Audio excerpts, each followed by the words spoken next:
মুখ্যমন্ত্রী মমতা বন্দ্যোপাধ্যায়ের কানে যাচ্ছেন না, তিনি শুনতে পাচ্ছেন না যে সন্দেশখালী ভয়ের মধ্যে রয়েছে। সন্দেশখালী ঘটনা ঘটার সময়ও গত বছরও আমরা দেখেছি কোনোভাবেই মমতা বন্দ্যোপাধ্যায় সেই সময় যাননি সন্দেশখালীতে, বেশ কিছুটা পরে গেলেন, গিয়ে কিছু জিনিসপত্র তুলে দিয়ে প্রলোভন দেখাবার চেষ্টা করলেন, কিন্তু সন্দেশখালীর সমস্যা সমাধানের চেষ্টা করলেন না। সন্দেশখালীতে যারা ভয়ে রয়েছেন মমতা বন্দ্যোপাধ্যায় কোথাও গিয়ে তাদের পাশে দাঁড়ালেন না। মুখ্যমন্ত্রী হিসেবে, রাজ্যের অভিভাবক হিসেবে মমতা বন্দ্যোপাধ্যায় কোথায়? কেন সন্দেশখালীর কথা তিনি শুনতে পাচ্ছেন না? কেন শুনতে পাচ্ছেন না?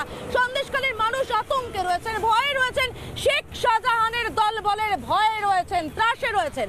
প্রদীপ মণ্ডলের ভাই সন্দীপ মণ্ডল, তার সঙ্গেও কথা বলেছিলাম আমরা, তিনিও বলছেন মমতার পুলিশ পাশে দাঁড়ায় না, অভিযোগ জানাতে গেলে মমতার পুলিশ ফেরত পাঠিয়ে দেয় বাড়ি। শেখ শাহজাহানের দলবলের উপর নির্ভর করতে হয়, যে কারণে আতঙ্ক। মমতার পোষাই দুষ্কৃতী বাহিনী, তারা খুবই চড়াও হবে, একই রকম দাদার মতো পরিণতি হবে সন্দীপ মণ্ডলের। শুনুন একবার। 2019 সালের 8ই জুন এই মুহূর্তে আমি যে জায়গাটা দিয়ে হেঁটে আসছি সেটা নিহত 3 বিজেপি কর্মীর বাড়িতে প্রবেশের মূল রাস্তা। 3 বিজেপি কর্মীকে খুন করেছিল এই শেখ শাহজাহান আর তার দলের সদস্যরা। আজকে সেই একই জায়গায় দাঁড়িয়ে প্রদীপ মণ্ডল, সুকান্ত মণ্ডল বা দেবদাস মণ্ডলের পরিবারের সদস্যরা তারা আশঙ্কা করছেন আবারও তাদেরকে খুন করার চেষ্টা করা হতে পারে। নিহত প্রদীপ মণ্ডলের ভাই সন্দীপ মণ্ডল আমার সঙ্গে রয়েছেন। একটা কথা বলুন, আপনারা ভয় পাচ্ছেন কিসে? কারণ আমরা দেখতে পাচ্ছি গত 2-3 দিন যেসব মানে সুপারি কিলার, ব্যাংক ডাকাত এরকম কিছু লোকজন জেলে ছিল, তাদেরকে ওরা ছাড়িয়ে এনেছে। ওরা কারা?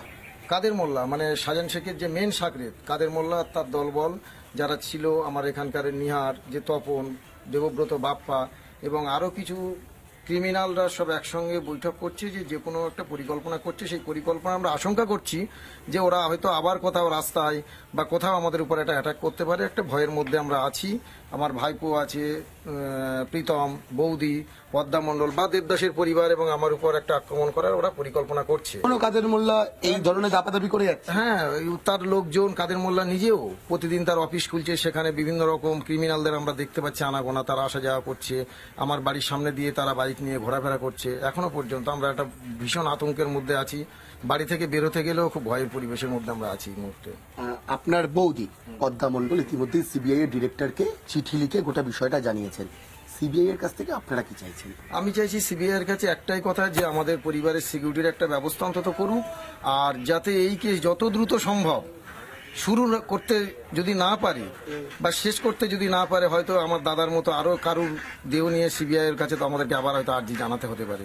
এটাই এর জন্য আমরা সিবিআই এর কাছে বলবো, আপনারা অন্তত যত দ্রুত সম্ভব এই কেসের একটা সমাধান করুন। এই আতঙ্কের পরিবেশ, তার মধ্যেও আপনারা আইনি লড়াই চালিয়ে যাচ্ছেন, আইনি লড়াই চালিয়ে যাবেন, এখন অব্দি বিজেপি করবেন? হ্যাঁ, বিজেপি তো আমরা করবই, কারণ বিজেপি, আমার দাদা বিজেপির জন্য শহীদ হয়েছে।